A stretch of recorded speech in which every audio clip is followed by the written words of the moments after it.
I am Gary Burstall-Mellon, Professor of American History. Before I say anything more, let me say that there are 3 seats down here for those of you sitting on the floor. If you'd like to come down and take a seat, there's one right here, if you could put your hand up. One right there, and there's one next to Tony Hopkins, second row. Anyone? No? No one else?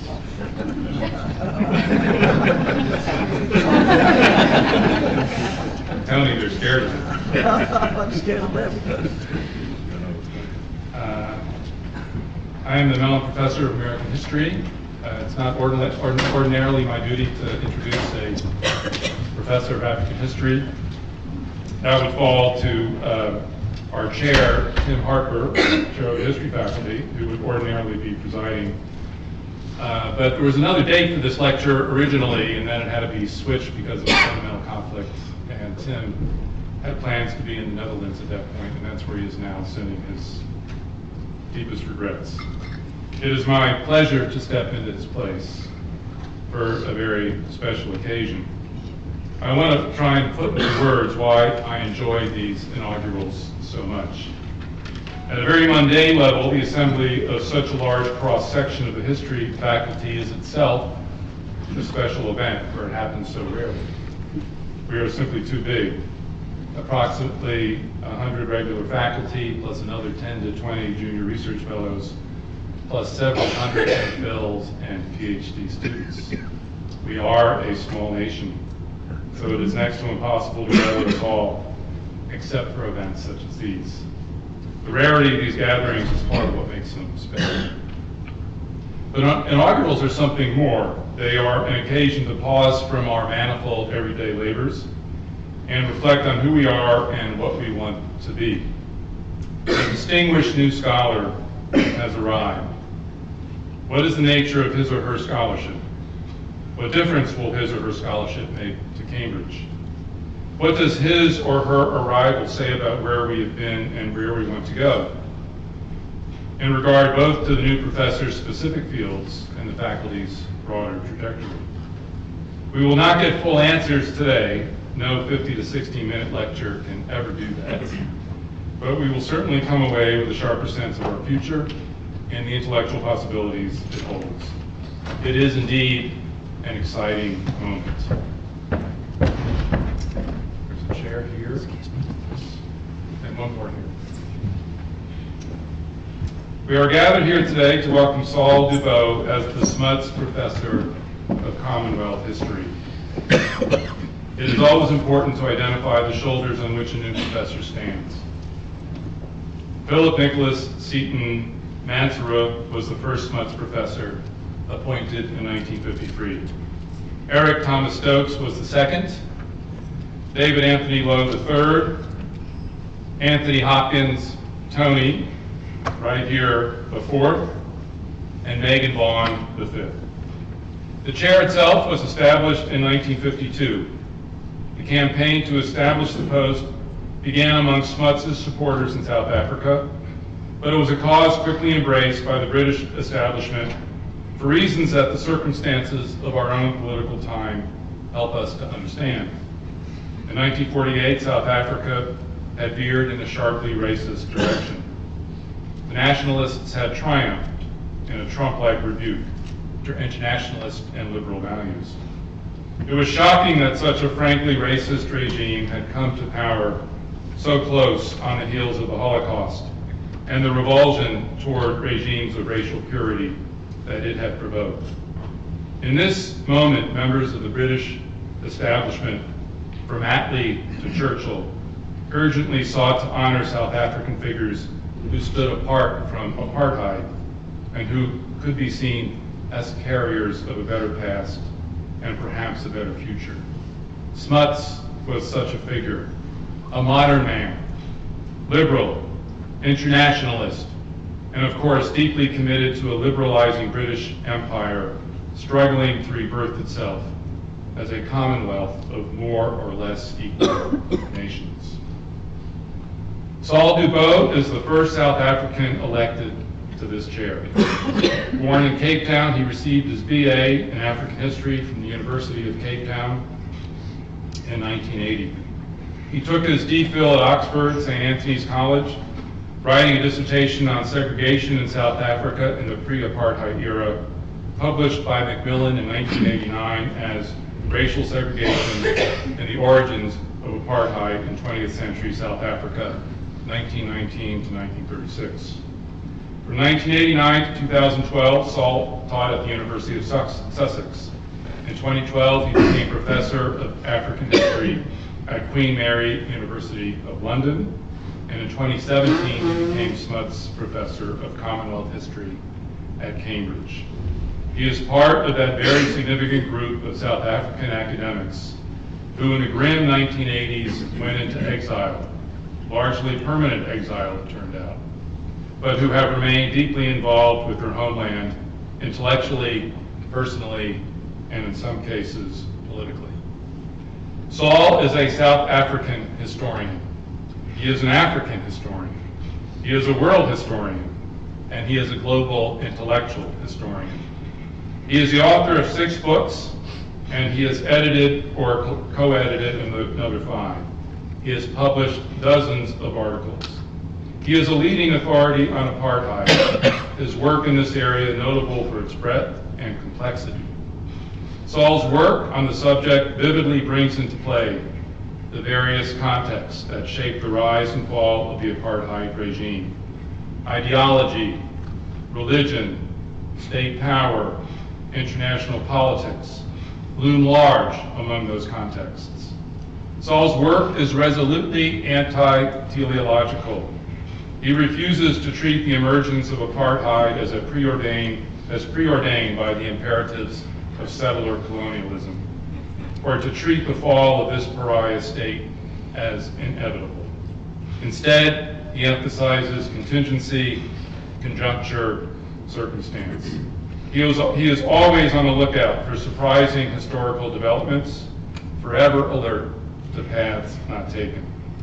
Saul's work is also remarkable for the ease with which it both scales up to take in large events such as the Cold War and scales down to ponder South African particularities such as the idiosyncrasy of Afrikaner Calvinism and republicanism. The range of Saul's work, its dexterity, its mixing of the global and the local are among its exceptional features. Saul is particularly interested in the role of science in the making of modern South Africa. Not surprisingly, he is an authority on social Darwinism and scientific racism. But he is also an authority on how science, across a much broader front, became an instrument for maintaining white power in South Africa across the 20th century. There is a hint of tragedy in Saul's acclaimed work, A Commonwealth of Knowledge, Science, Sensibility, and White South Africa, 1820 to 2000, published in 2006. In it, Saul reconstructs how substantial portions of the white South African scientific community in the early 20th century aspired to be liberal, international, modern, British, and reformist on race.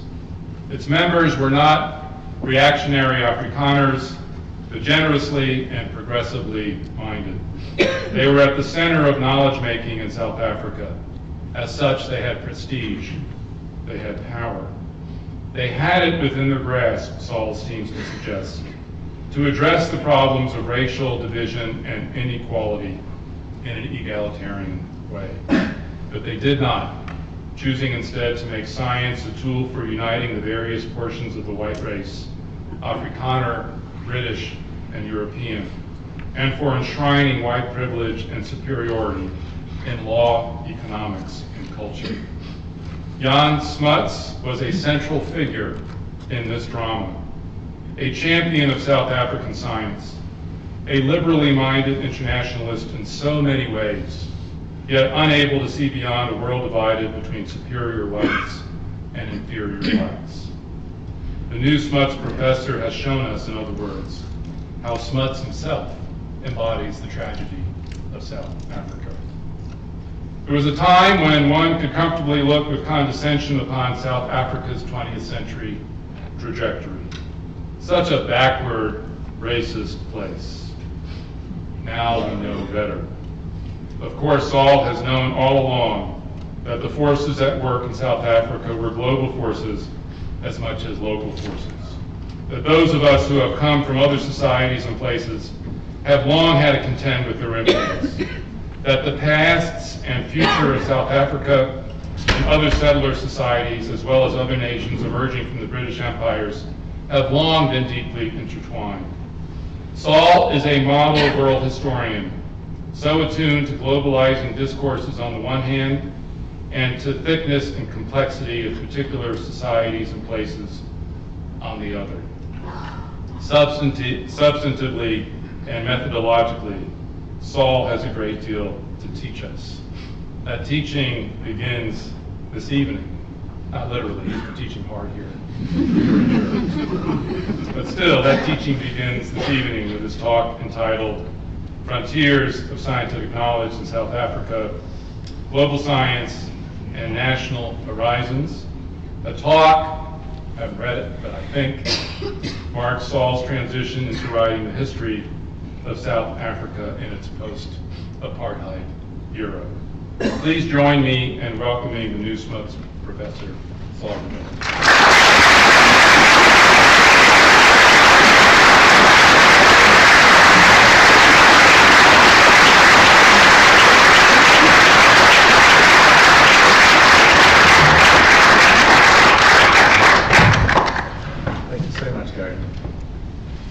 In Long Walk to Freedom, Nelson Mandela recalls how, while at secondary school, he witnessed the Xhosa praise poet, the crooner Mqwai, divide the stars of the galaxy amongst the nations of the world.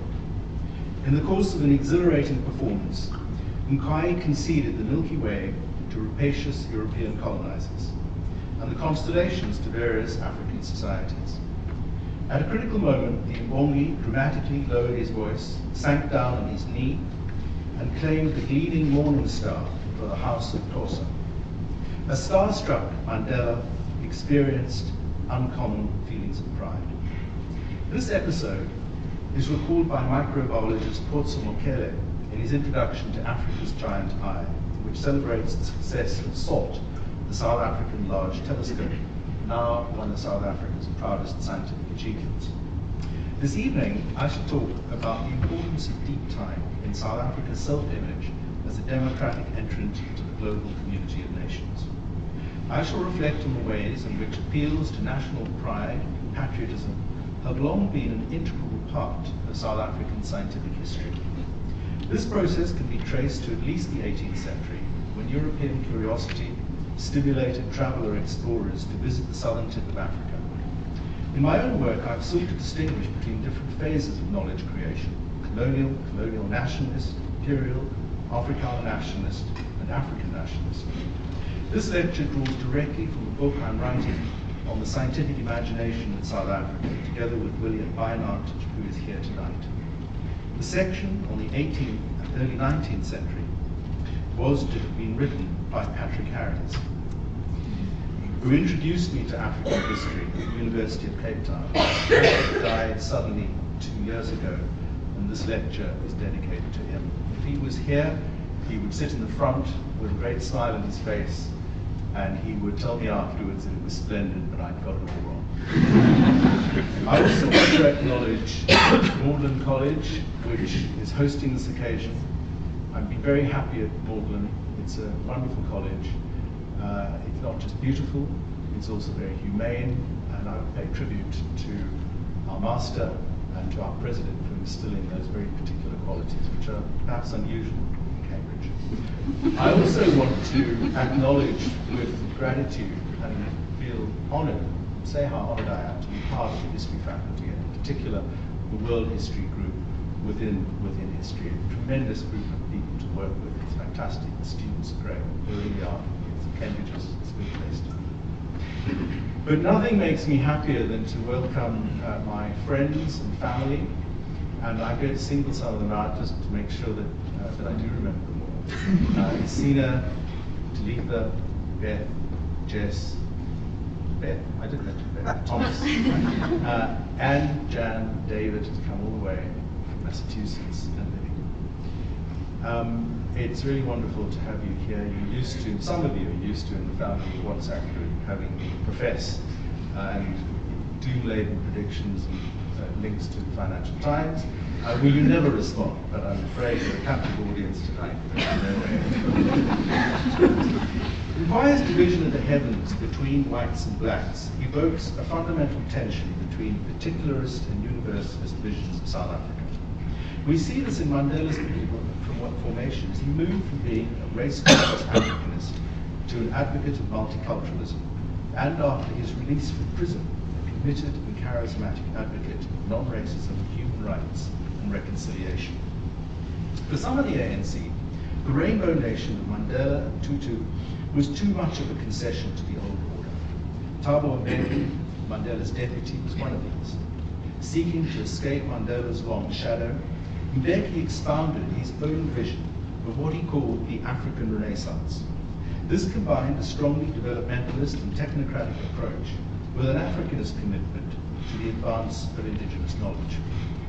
In an iconic speech marking the adoption of the new post-apartheid South African constitution, Mbeki proclaimed himself an African.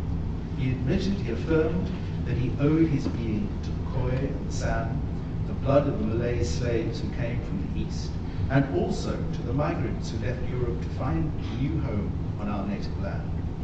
Being part of all these people, and in the knowledge that none dare contest that assertion, he asserted, I am an African. The speech was widely interpreted at the time as a profession of racial inclusivity, and to some extent it was. And yet closer inspection of the text reveals nagging doubts. At times, and in fear, he confessed, I have wondered whether I should concede equal citizenship of our country to the leopard and the lion, the elephant and the springbok, the hyena, the black mamba, and the pestilential mosquito. As president of South Africa, these doubts came to the fore, and Mbeki became reflexively Afrocentric. He became convinced that HIV/AIDS was as much a blight on the dignity of African personhood as a matter of public health. Western pharma companies, he concluded, were willfully exploiting the AIDS crisis in order to sell their drugs and experiment on Africans. Tragically, this drew Mbeki into the camp of AIDS denialism. He rejected a rollout of antiretroviral therapies in favor of indigenous solutions, including a fraudulent drug known as viridine, which had no positive benefits whatsoever other than to enrich its promoters. Hundreds of thousands of lives were unnecessarily sacrificed until the government was forced to change its policies. South Africa now has the largest antiretroviral rollout program in the world. In other respects, the modernizing Mbeki did great service to science. George Ellis, a distinguished cosmologist at the University of Cape Town and co-author of a book, Space-Time with Stephen Hawking, prepared an important position paper in 1994 on behalf of the Royal Society of South Africa. The Royal Society was established in the immediate aftermath of the South African World War, along with its more demotic partner, the South African Association for the Advancement of Science. Both were key civic institutions in the first new South Africa. Together they sought to detoxify British imperialism by presenting universal science as the cool spirit of reason and reconciliation. Now, as the second, and the miracle of the second new South Africa was being mapped, George Ellis argued that 21st century South Africa should prepare itself to become part of the global community. He thought it unlikely that the country would become a great power during the next century on account of the limited human and natural resources. It would instead have to find an appropriate niche where its resources could be maximized through cooperation. This entailed taking advantage of the country's position on the African continent and in the relatively undeveloped Southern Hemisphere. 2 years later, the government published a white paper preparing for the 21st century. The policy document made the point that science was about more than satisfying utilitarian objectives, declaring that we should not be a second-class nation chained forever to the treadmill of feeding and clothing ourselves.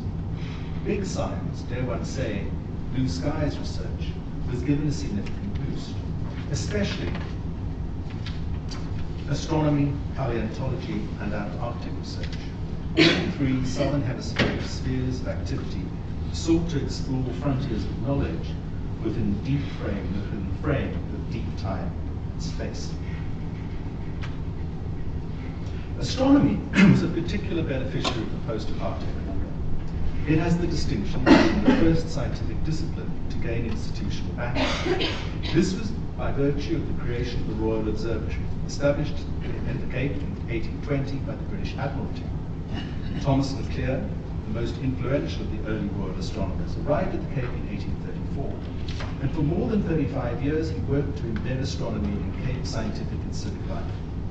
One of his great projects was the construction of the Meridian Arc. This was essential to achieving certain practical aims such as navigation, measurement, and mapping. By the end of the century, in the hands of David Gill, the Arc of the Meridian became the celestial equivalent of the imperial passage from the Cape to Cairo. There was also a larger scientific problem to be resolved going back to the 1750s, when the French astronomer Abbe Leclerc's measurements suggested that the southern hemisphere was more flattened than the north. This implied counterintuitively that the Earth was shaped a bit like a pear.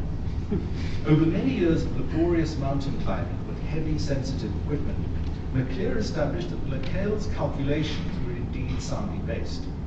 His minor and forgivable error was not to have taken into account the microgravitational effects of the Cape's mountain masses on its plumb line. It's a long and captivating story involving people like George Everest, which I don't have the time to narrate. Happily, it ends up vindicating Leclerc's technical abilities and Newtonian physics as well. Also in 1834, the renowned British scientist John Herschel arrived at the Cape with his family. Herschel constructed his own private telescope in the garden of his suburban estate. Together with his wife Margaret, the Herschels spent long nights sweeping the skies in order to catalogue the star clusters, nebulae, and double stars of the southern hemisphere. Liberal-minded and independent of means, Herschel became a key figure in the Cape's emerging scientific community. Together, Herschel and Leclerc observed the appearance of Halley's Comet in 1835. The following year, they entertained Charles Darwin when the Beagle docked at Simonstown. Darwin was an enormous admirer of Herschel, and he recorded that the Cape was one of those colonies around the world in which little embryo Indians are hatching. This embryo was not merely a facsimile of provincial England. It was already in the process of being coloured by local discoveries and priorities.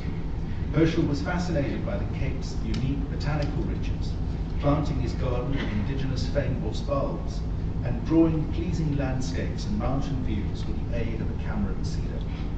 He played a leading role in devising a state-funded educational system that was independent of church oversight and geared to the acquisition of secular and scientific knowledge. The Herschels and the Leclercs were critical of British imperial war-making on the Cape frontier. Margaret Herschel identified her husband in a diary as being on the side which humanity and justice dictate, which is guarded by the mournful minority at the Cape. 150 years later, astronomy was again positioning itself as a progressive, enlightened project. After years of political isolation, there was a real prospect of re-entrance into the global community of knowledge. South Africa became the first and the only country in the world to decommission its nuclear arsenal, and soon the swords of big science were being turned into plowshares.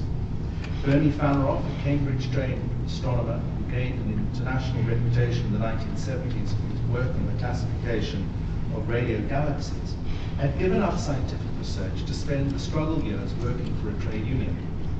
In 1994, he joined the government. He was followed a year later by Rob Adam, a physicist who had spent 10 years in prison on account of his ANC activities.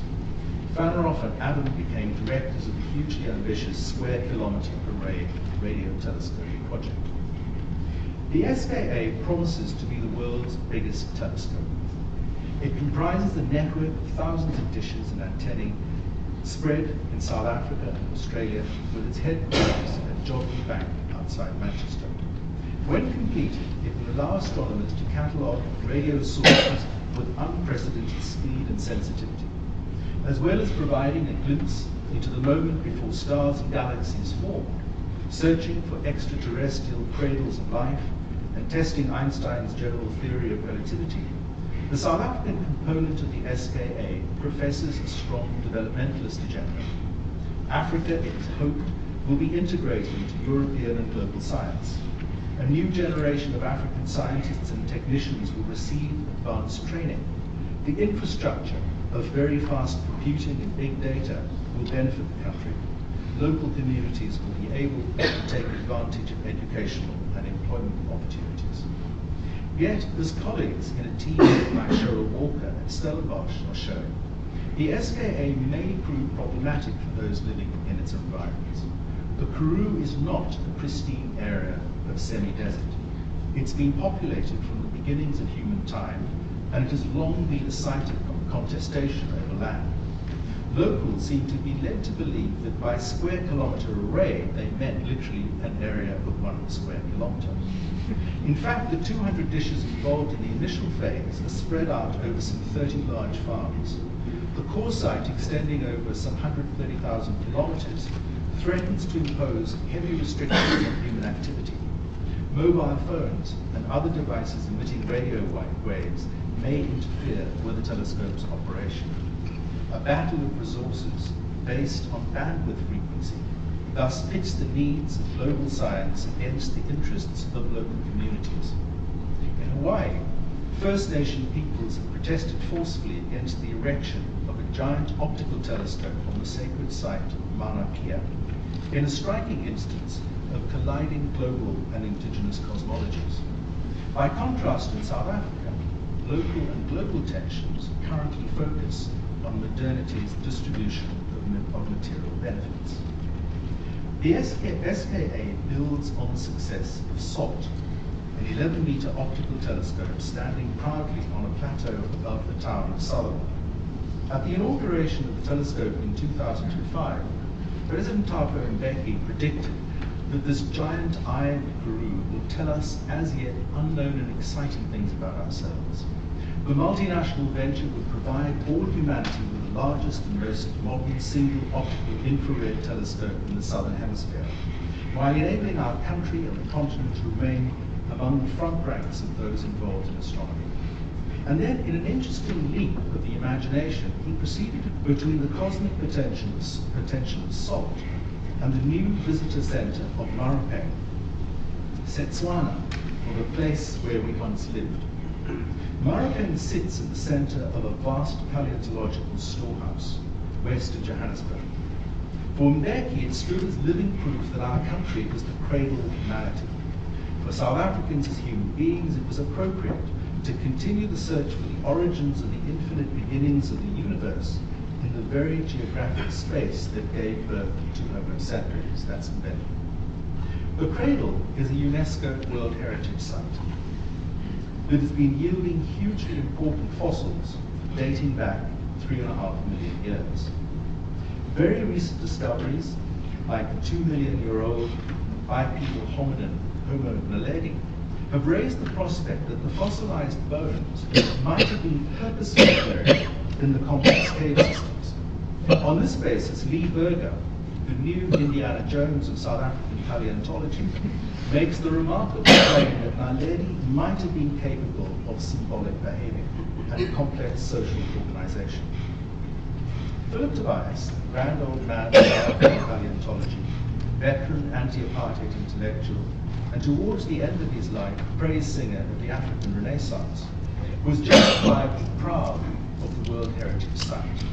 He personally did a great deal to bring it about. In a keynote address to a conference on the African Renaissance in 2002, he captured the spirit of the moment by claiming that South Africa's hominid Australopithecines were the progenitors of all, the progenitor of all living humans, that Africa gave the world its first culture, and that Southern African hominids were not a Southern African aberration, but a Pan-African revelation. This inspiring message played well in post-apartheid's brief, non-racial global moment. It was not always thus. At the time of the Vietnam War, rival schools of American anthropologists imagined Southern African Bushmen either as natural-born hunters or, alternatively, as exemplars of peaceful, non-hierarchical cooperation. Recall the opening scene of Stanley Kubrick's 2001 Space Odyssey, which portrays one group of warring primates making use of a bone culled from a large animal to defeat a rival troop. The winner, exultant in victory, throws the weaponized bone skywards, wherein it transforms into a spaceship. Kubrick's rendition of Man as Killer Ape came to him from reading the popular sociobiologist Robert Ardrey, author of bestsellers like The Territorial Imperative. Ardrey was in turn deeply influenced by the Witwatersrand University paleontologist Raymond Dart, whose fanciful postulate of Australopithecine osteodendrotic culture was inescapably linked to predatory violence and bloodlust. This theory has been comprehensively debunked. By contrast, Dart's inspired hunch that Australopithecines represent a crucial missing link in hominid evolution has largely stood the test of time. Raymond Dart announced his discovery of Australopithecus in 1925 in the journal Nature, on the basis of a small, delicate fossil skull which he had just extracted from breccia blasted out of a limestone quarry at Town in the Northern Cape. Dart saw the juvenile Town skull as the missing link between apes and humans, and thus as a vindication of Darwin's prediction that Africa could prove to be the cradle of the human race. For many years, Dart was derided for his colonial audacity. Until the 1950s, metropolitan science took the view that modern man was far more likely to have emerged in China or in Europe. One of Dart's strongest critics was Sir Arthur Keith, a president of the Royal Anthropological Institute and a leading eugenist, who was not well disposed to theories emanating from the margins. Keith has strongly implicated the famous Piltdown fossil forgery, which gave rise to the Brexit-friendly view that early man was an Englishman who once roamed the Sussex Downs. Tobias, always a passionate defender of Dart, fingered Keith as a likely Piltdown conspirator, accusing him of pursuing 2 decades of vocal, vigorous, and authoritative rejection of Dart. Dart was a charismatic, consummate performer who was given to speculation and guesswork. He was also a hyperdiffusionist, much influenced by fellow Australian Ralph and Smith. Throughout his working life, Dart attributed Paleolithic cultural advance in southern Africa to direct influences emanating from the Near or Far East. When the Cambridge archaeologist, Gertrude Caton Thompson, presented her findings in support of the indigenous origins of Great Zimbabwe in 1929, a disgusted Dart stormed out of the lecture room. Dart and his mentor, Robert Broom, whose discoveries at Sterkfontein and the cradle of mankind provided important confirmatory evidence for the importance of Australopithecus, were habitual splitters. Paleontology was for them all about finding original ancestral types and stocks. They were strongly disposed to stress difference over similarity. Freud's narcissism of small differences could be the epitaph of more than one paleontologist of this generation. Paleoanthropology is a discipline where the object of discovery is uniquely identified with the discoverer. Ancestral lines of descent mirror academic links of patrimony and patronage. Tobias never made a major fossil discovery of his own, and instead inherited the town's fossil child together with Dart's chair. Tobias's protection of the legacy of Raymond Dart has partly to be explained in psychological terms, though Dart evidently became a substitute father to him. And yet father and son were very different intellectually. Tobias confidently professed the unity of humankind, whereas Dart was fixated on the origins of human difference. Tobias could never confront this contradiction. Young Smuts, who was not a father figure to me, was also concerned with such questions. Ejected from my ministerial office in 1924, Smuts spent a productive decade in opposition, developing his views about science and philosophy. In 1925, he served as president of the South African Association for the Advancement of Science. And in his presidential address, he made a remarkable effort to shift scientific emphasis from the European continent, home 19th century science, to the Southern Hemisphere, and so to demonstrate how this might contribute to the sum total of human knowledge. In order to achieve this hemispheric reorientation, Smuts posited Africa, and in particular the Witwatersrand watershed of South Africa and the Rift Valley to the north, as marking a great scientific divide among the continents.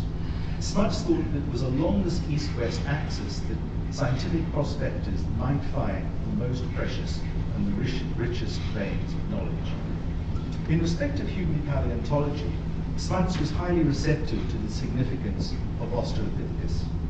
He hastened to congratulate Dart on an epoch-making discovery, assuring him that it reflects luster on all South Africa. Without giving unequivocal support to Dart, this is only a matter of 2 or 3 years after his announcement, Smuts cited Darwin in support of the view that Africa might turn out to be the cradle of mankind. Considered together with other recent fossil finds, there was now accumulating evidence that South Africa might, in Smuts's words, become the mecca of human paleontology. Smuts did not infer that common origins meant commonality. On the contrary, Africa might not turn out to be the cradle of mankind as much as one of the cradles, a clear suggestion of his willingness to entertain multilinear theories of human evolutionary divergence. Our Bushmen, he wrote, are nothing but living fossils whose contemporaries disappeared from Europe many thousands of years ago. They were analogous to true living fossils like cycads, botanical survivors from the Jurassic era.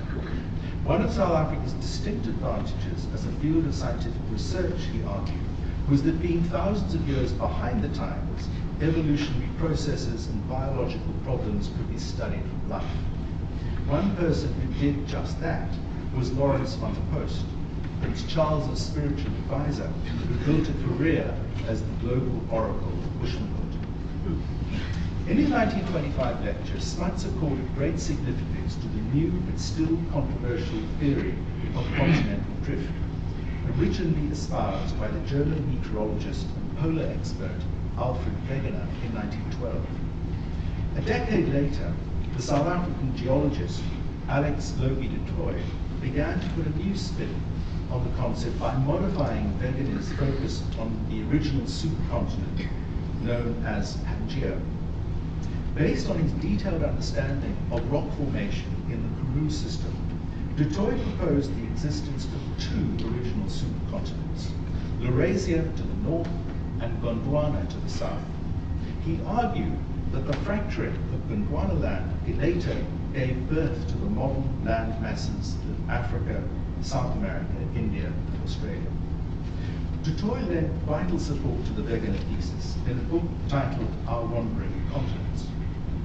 While endorsing the theory of continental drift, which was only confirmed when plate tectonics were discovered roughly 2 decades later, de Toy's effort to elaborate the architecture of the globe subtly modified Wegener's approach. This reorientation southwards was signaled by a motto inserted in the title page of de Toy's book, Africa Forms the Key.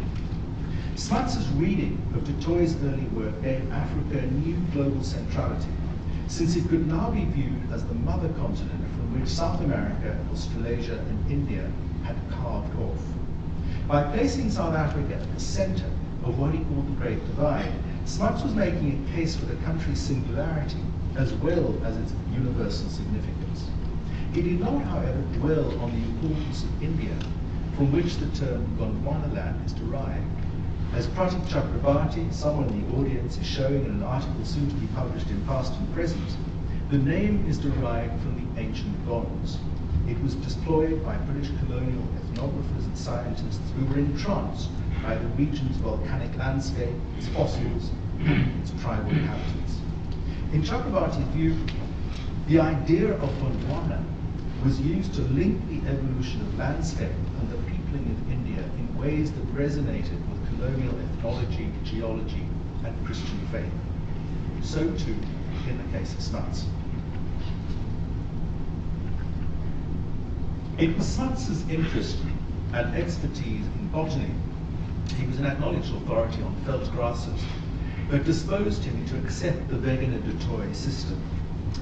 He dismissed as a European fallacy the view that the South African plant distribution was the consequence of southern migration of the temperate flora of Europe, drawing instead on Darwin's theory in a letter to Hooker that the development of higher plant forms may have taken place in an ancient isolated continent or large island, perhaps near the South Pole.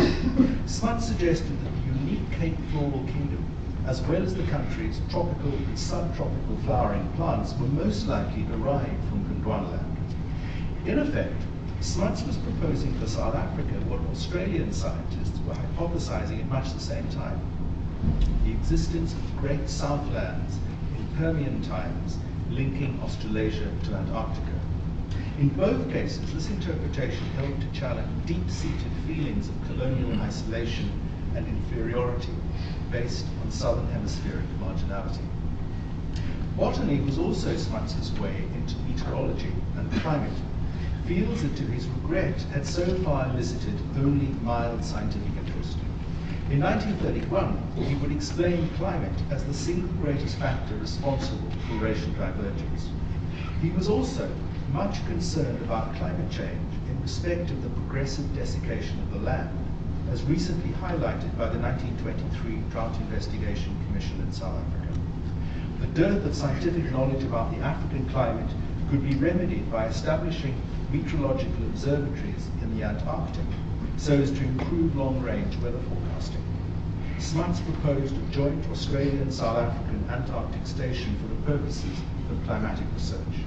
This would have the additional merit of reinforcing Commonwealth solidarity. The title of Smuts's 1925 address, South Africa in Science, was carefully chosen.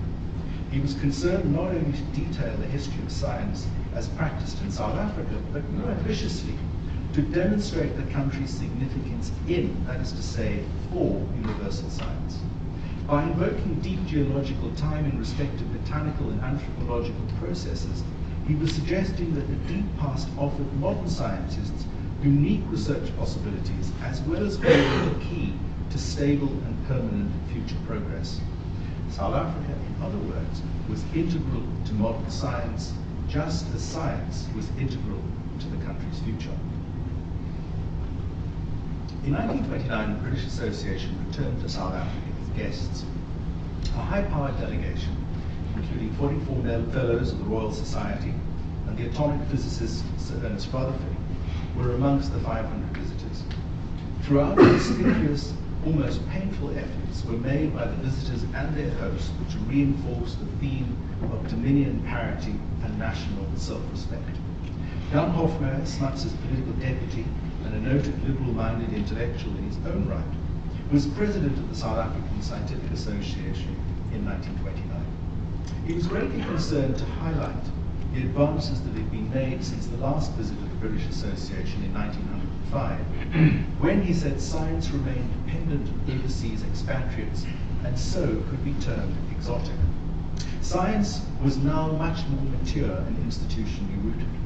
Hofmeyr referred to this generational change as the South Africanization of science. He hastened to add that there was nothing narrow about scientific South Africanism.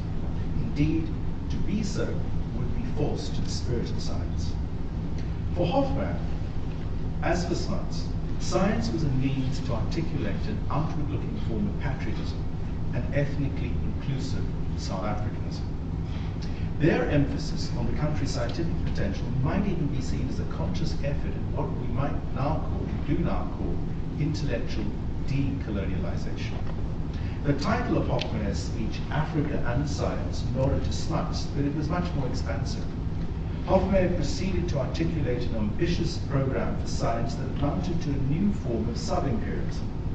Having South Africanized science, the next objective was, in Hofmeyr's words, to Africanize it. He duly presented South Africa to his British hosts as the southern gateway by which science itself could be made effectively to permeate Africa. In particular, he highlighted the potential of medicine, economics, anthropology, paleontology, and linguistics. These disciplines offered the richest opportunities to those who would investigate racial problems in the true spirit of science, and in discovering solutions, the clash of color might be averted. Africa could thus be seen as a great laboratory wherein scientists might test diverse social and political theories as to the relations between white and colored races, quote unquote. It was as a laboratory for race that South Africa marketed itself globally, not least in fields like educational sociology. One of the most enthusiastic responses came from the Carnegie Corporation of New York, which under the energetic leadership of Frederick Kepler led to a major investigation of the problem of white poverty in South Africa. The 5-volume report, completed in 1932, remains a landmark of South African social science. It was also important for thinking around the problem of race in the American South and served as a progenitor of Gunnar Merkel's American Dilemma. What we see here is evidence of a new relationship being formed between the southern periphery of Africa and the rising international metropole of New York. For Smuts, international statesmanship, institution building, and scientific advance were powerfully conjoined. He gave philosophical expression to this view in a treatise entitled Holism and Evolution, published in 1926, which ruminated on the organic and evolutionary links between the smallest elements of matter and the largest problems of the universe. These ideas formed the basis of his presidential address to the centenary meeting of the British Association in London in 1931, where he recruited quantum theory and relativity to advance his idea that the nature of living things is determined not by the nature of their parts, but by the nature of their organization. The philosophical and scientific rigor of holism has been much debated. At the 1929 scientific meeting of the British and South African Associations, Lancelot Hogben, then professor of zoology at the University of Cape Town and soon to become a leading figure in left-wing anti-eugenist thinking worldwide, delivered a withering materialist or mechanist analysis which said that Smuts's metaphysics was absolute rubbish. J.S. Haldane, an advocate of biological holism or organicism, was more sympathetic to Smuts at the Cape Town Symposium in 1929 and then again in his Gifford lectures. When I first encountered this debate, I cheered with Hogben and overlooked his grandstanding. What I missed, unlike Pella Acker, is that Smuts's holism, whatever its merits as philosophy, did a great deal to influence the development of international ecological thought and New Age philosophy too. In political terms, holism revealed how the nationality of a small independent country like South Africa might find more capacious expression in the larger identity of the Commonwealth. In respect of domestic white politics, the metaphor amounted to a belief in the need to transcend white ethnic differences and to strive for an inclusive nationalism that laid more emphasis on place than on race. In other words, on patriotism rather than nativist nationalism. The political slogan of South Africanism, which defines Smuts's vision, stands in direct contrast to that of his long-term political rival J.B.M. Hertzog, who campaigned in favor of South Africa first. Where did we hear that last? An influential Stellenbosch University theoretical physicist, A.C. Silier, who had studied in Germany under Heisenberg, was quick to see the danger. In his view, Smutsian holism implied subsuming South Africa within the British Empire. Both these slogans gave house room in the polis to whites alone. This was a time when the racial question was code for conflict between English and Afrikaans speakers.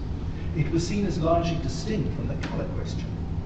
Hertzog framed his 1929 general election campaign around the Black Peril. Smuts was a more high-minded kind of segregationist. In 1929, he delivered the Rhodes Lectures at Oxford. There, he proposed segregation as a compromise between the concept of permanent racial inferiority, the view of slavery, and the principle of equality and fraternity, which he identified as arising out of the French Revolution. Nothing could be worse, said Smuts, than designing a policy that would de-Africanize the African and turn him either into a beast of the field or into a pseudo-European. In place of biological determinism, Smuts drew heavily on theories of cultural relativism, drawn from British social anthropology, as well as the practice of indirect rule in colonial Africa.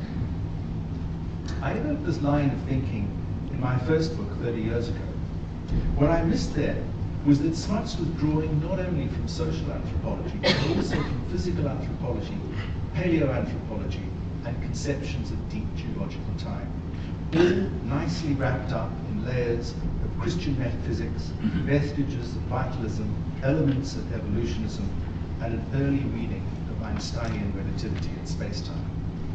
In the Second World War, Smuts narrowly succeeded in bringing South Africa into the war on the side of the Allies. As in the Great War, he became a key member of the Imperial War Cabinet. He was an intimate of Churchill's to the extent that Churchill's secretary, John Colville, proposed a plan which seems to have gained some traction in the British royal family, that Smuts should become British Prime Minister in the event of Churchill drowning in his bath.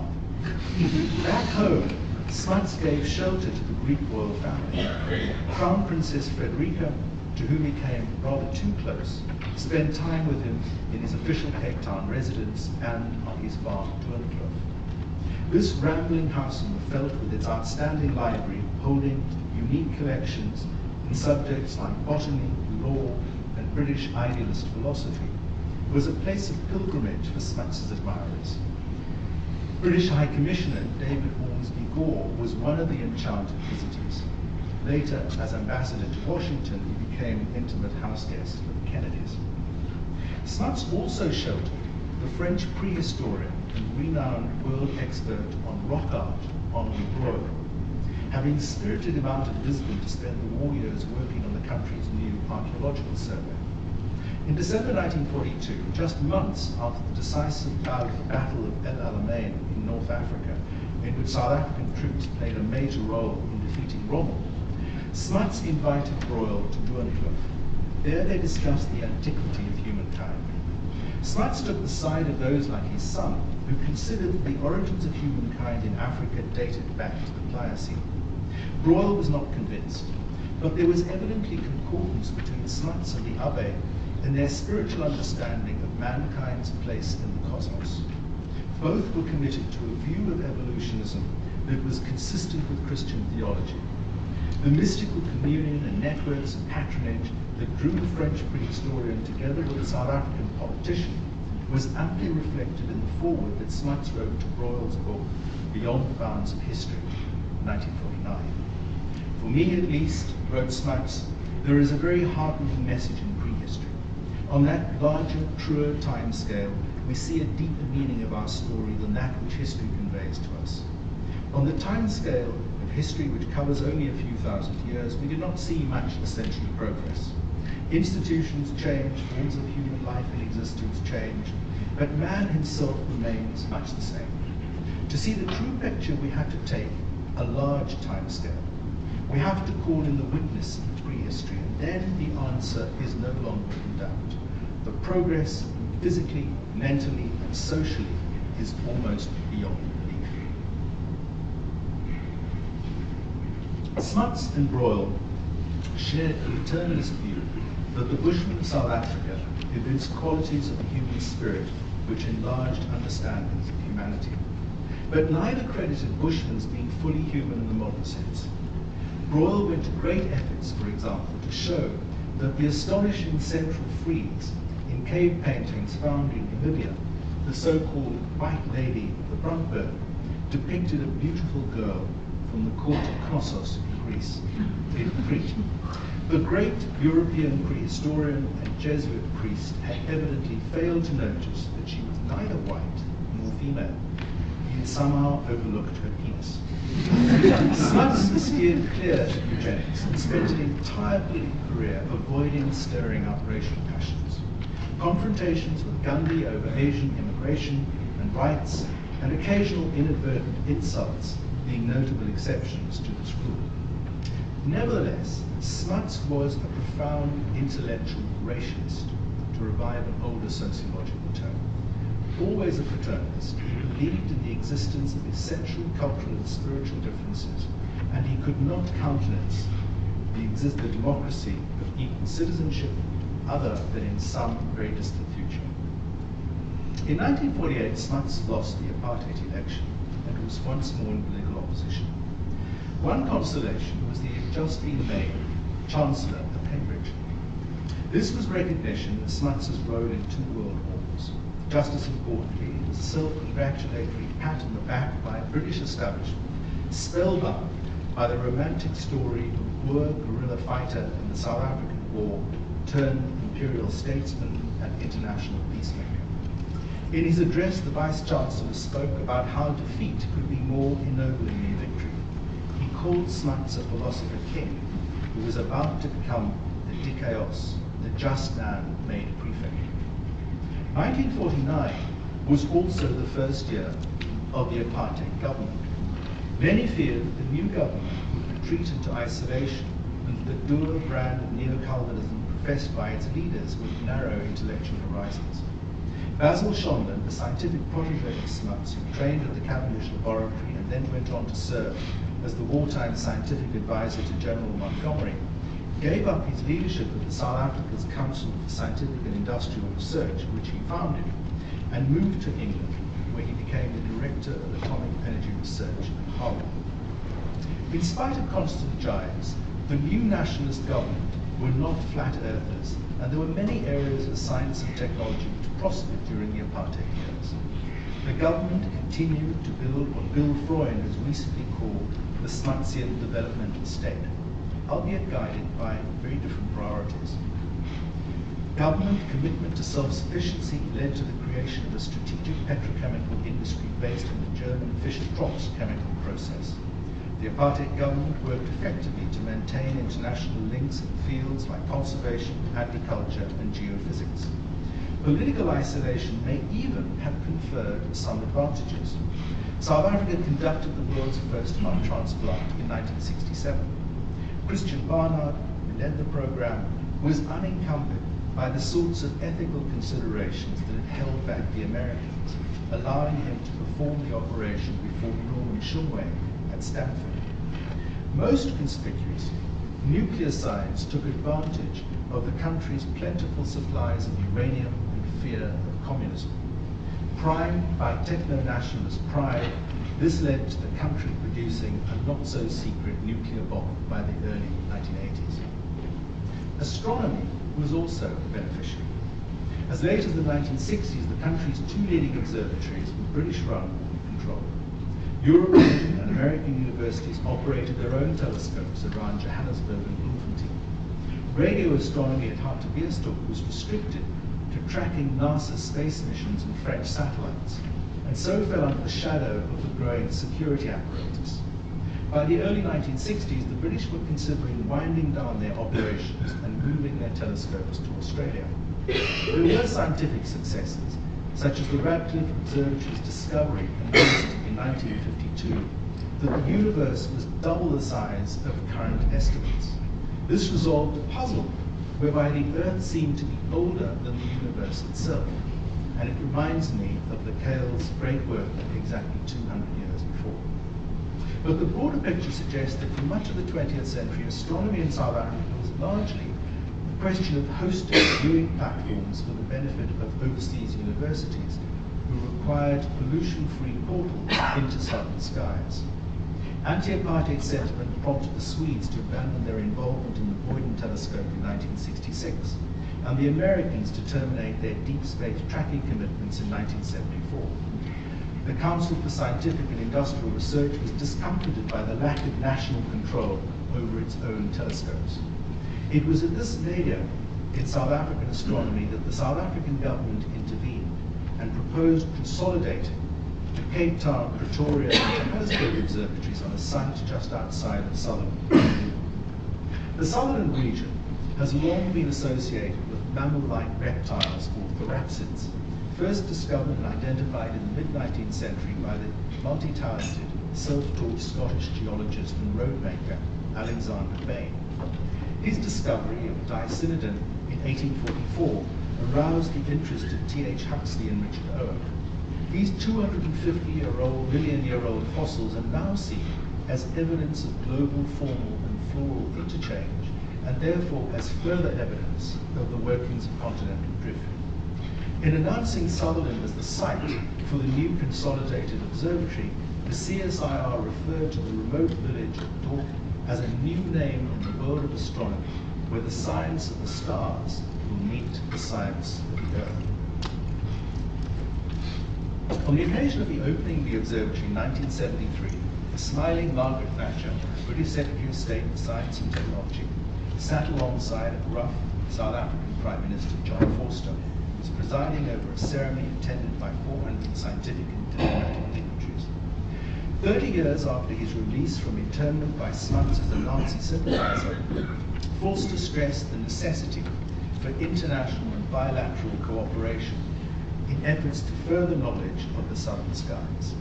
He was at the time keen to break South Africa's isolation, and he wanted to establish a diplomatic presence in Africa. Thatcher praised for lending elegance and distinction to the occasion. She declined to be drawn into discussion about the precise nature of the bilateral agreement, which preserved a third of the observing time in Solomon to be made available to British universities. The rumour during the rounds at the time was that she was also trying to sell South Africa a Concorde or two. The story of South Africa's engagement in the Antarctic also sheds interesting light on the geopolitics of apartheid science. It begins in the 1920s when a number of Australian and British experts suggested that South Africa might extend its sovereign rights in the Antarctic so as to participate in establishing weather stations. Smuts was an early adopter, as I pointed out. It fitted in well with his view of Gondwanaland science and also with his desire to cement Commonwealth cooperation. The arrival in 1937 of a new physics professor at the University of Cape Town, Reginald James, helped to fire up public interest. James had been a member of Shackleton's Endurance expedition, and he gave riveting lectures in Cape Town about the harrowing fight to survive on ice floes. Incidentally, James also bears the distinction of helping to train two South African Nobel Prize winners, Alan McCormick and Cambridge biophysicist Aaron Klug, who died a week ago at age 92. Despite Smuts' enthusiasm for Antarctic expansionism, the plan failed to gain traction in the troubled interwar period. But right at the end of Smuts' tenure as Prime Minister, things began to change. A South African naval detachment took occupation of Prince Edward and Marion Islands, and a meteorological station was established at what they called Transvaal Cove. Fears of encirclement by the Soviets, who were renewing their Antarctic ambitions, was one stated motivation. This was the Cold War at its most freezing extreme. A strapping young Afrikaner, Hannes Lagrange, served as meteorologist in the Vivian Fuchs-led Commonwealth Trans-Antarctic Expedition of 1956 to 1958. In 1960, Lagrange led his own Antarctic expedition, spurred by Prime Minister Verwoerd, who telephoned him to say, South Africa needs you. The process of laying scientific and strategic claim to the Antarctic was presented as a South African and more particularly an Afrikaner triumph. Lagrange and his team were honoured with newly minted Antarctica medals on their return home to Cape Town in 1962. English-speaking South African newspapers featured jokey cartoons with black and white penguins on an otherwise pristine white landscape. This was 2 years after Sharpeville, and in the midst of apartheid's most hubristic phase of American engineering. Lagrange's exploits illustrated well Klaus Dodds' point that the Antarctic serves as a kind of fantasy space for white European men to perform firsts and record their achievements in the name of national and individual power. The history of state involvement in the Antarctic was given a fresh lease of life in the post-1994 era, with the commissioning of a new purpose-built polar research and supply vessel, Dallas 2, in 2012. Whereas strategic consideration had sustained South Africa's polar interests in the apartheid years, now biodiversity and climate change research with a new priority. Antarctic research, together with astronomy and paleontology, together constitute a big science triptych in contemporary South Africa, all committed in different ways to the study of science in space and time. In this lecture, I've argued that South Africa's key contributions to global science have taken advantage of the country's geographic position in the Southern Hemisphere. They were all products of the optimistic moment of the country's miracle of transition in the 1990s and its re-entry into the global community. I've suggested that all three areas of comparative advantage were also identified in the interwar era by Jan Smuts. Like Mandela, Smuts had broad international ambitions based on peaceful coexistence. He was responsible for inserting the phrase human rights into the preamble of the United Nations Charter. But Smuts's version of human rights did not include the majority of South Africans. Smuts was an articulate and determined opponent of imperialism who went on to become a key advocate of the idea of Commonwealth. He sought to challenge Eurocentric science in the literal sense by showing that Africa was of global significance. Smuts promoted South Africa as a laboratory for the study of the world problem of race. He sought to decolonize science by South Africanizing it. And in doing so, he also mapped out a sub-imperial role for science as the vector for expansion and influence within Africa. This raises a number of conceptual issues which I want to raise by way of conclusion. First, the question of the relationship between colonial and indigenous knowledge. In the 1990s, the moment in which overall world history came to maturity, there was considerable interest in the hows and means of knowledge diffusion. The early optimistic years of the internet, which happened to coincide with the vogue for academic post-colonialism, offered a wholly new, free-flowing, metaphorical repertoire. Webs, nodes, interchange, co-production, hybridity, and so on. The new South Africa was born into this expansive and inclusive moment. Today, global intellectual historians, my colleague Shruti Kapila, for instance, are far more aware of blockages, impediments, and misalignments affecting the exchange and distribution of ideas. Ambitious claims for astronomy in South Africa today make lavish promises about its developmental benefits. Exhibitions like Shared Skies juxtapose Aboriginal, Australian, and Khoisan cosmologies in order to show how a shared project of South-South cooperation was foreshadowed by a common human imagination located in deep time. There have been fascinating studies of Bushman and San cosmological conceptions of the universe, but we surely ought to be skeptical of the attempts to use these as background mood music in books and media geared to the promotion of big science astronomy. It should not be assumed that indigenous and global science coexist and interact harmoniously. Perhaps this is what Mandela was getting at when he evoked Mkhwaya's division of the southern stars between Europeans and Africans. Flowing directly from this, my second point is that relations of power ought to be inserted back into global intellectual history, whether in conceptions of multiple cosmopolitanisms or in ideas about the co-production of knowledge. In the long history of South Africa, the era of the European Enlightenment was relatively open and undecided about race.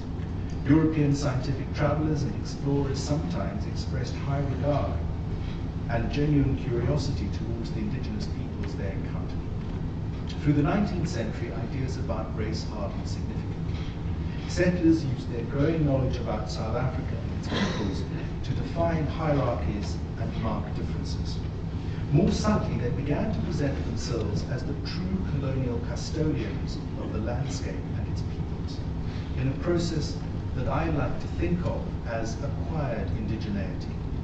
This process was profoundly exclusionary, all the more so for being a matter of cognition as much as appropriation or occupation.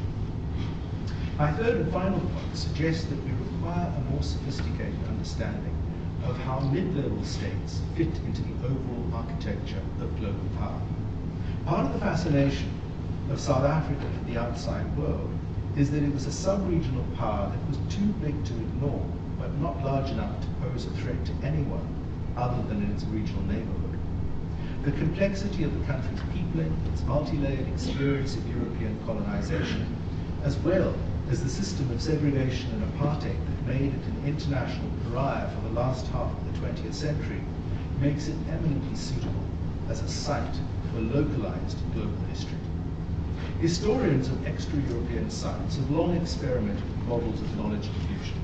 There's no time to rehearse these now, but I would declare my sympathy for approaches that show how the so-called periphery can act disproportionately on metropolitan cores, and in surprising ways.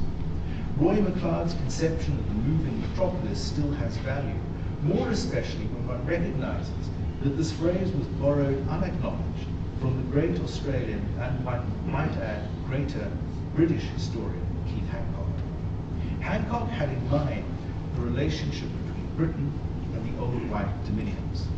Sujit Sivasundaram's conception of islanding and partitioning in his study at Sri Lanka seems to me a very suggestive reformulation, not least because it shifts the center of gravity away from the British Empire to the Indian and Pacific Oceans. Australians, including Alison Bashford and Warwick Anderson, are exploring southern hemispheric connections that go beyond dominion relations. Daniela Blechmar's study of botany and visual cultures in the Spanish Empire is suggestive of how knowledge generated in Latin America worked not only to the benefit of Madrid, but also positioned the New World to generate scientific self-knowledge and Creole patriotism. All this suggests a need to pay greater attention to the position of middle-ranking regional powers, about which there is surprisingly little of a theoretical nature in politics or in international relations, as well as in science. I refer here to countries that exhibit ties to historic colonial dependence, but which also manifest aspects of genuine independence and sometimes defiant self-assertion, and in ways that complicate the binary division between colonial and indigenous.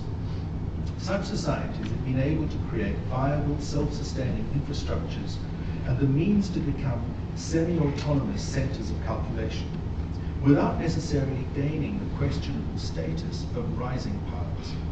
Some of these middle powers are treated as threats or pariahs. South Africa is the notable 20th century example. Iran springs to mind today. Franco's Spain figures too. Insufficiently understood is the ways in which such centers fit within national as well as global priorities, and how the production of scientific knowledge adopts and adapts institutionally, culturally, and politically. It's my contention that science, perhaps more than any other field of activity, has been the key to South Africa's international purchase and presence. There's a great deal more to do here. I've long had in mind the study of how the British Department of Scientific and Industrial Research constituted the start of the First World War, seeded similar organizations during the Second War in India, South Africa, and Australia. All have their own flourishing research laboratories, whereas the British progenitor, followed by New Zealand, became defunct. Why? Perhaps someone in the audience interested, as I am, in the interplay between intellectual and institutional histories will be minded to find out and tell us why.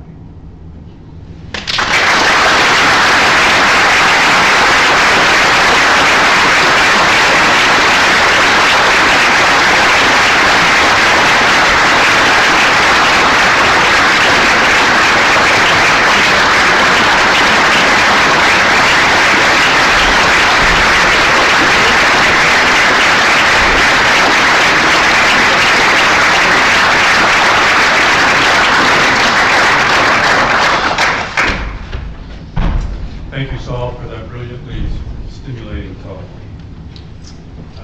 which we'll be thinking about for a long time. As the convener of this gathering, I have the authority to decree that there will be questions or there won't. I hereby decree that there won't. There will be plenty of time to discuss in detail many of the issues raised in this lecture, but now I think we can go on and privately and collectively continue to honor Saul Dubow, the new Smuts Professor of Commonwealth History. Please join me again in giving him a great round of applause.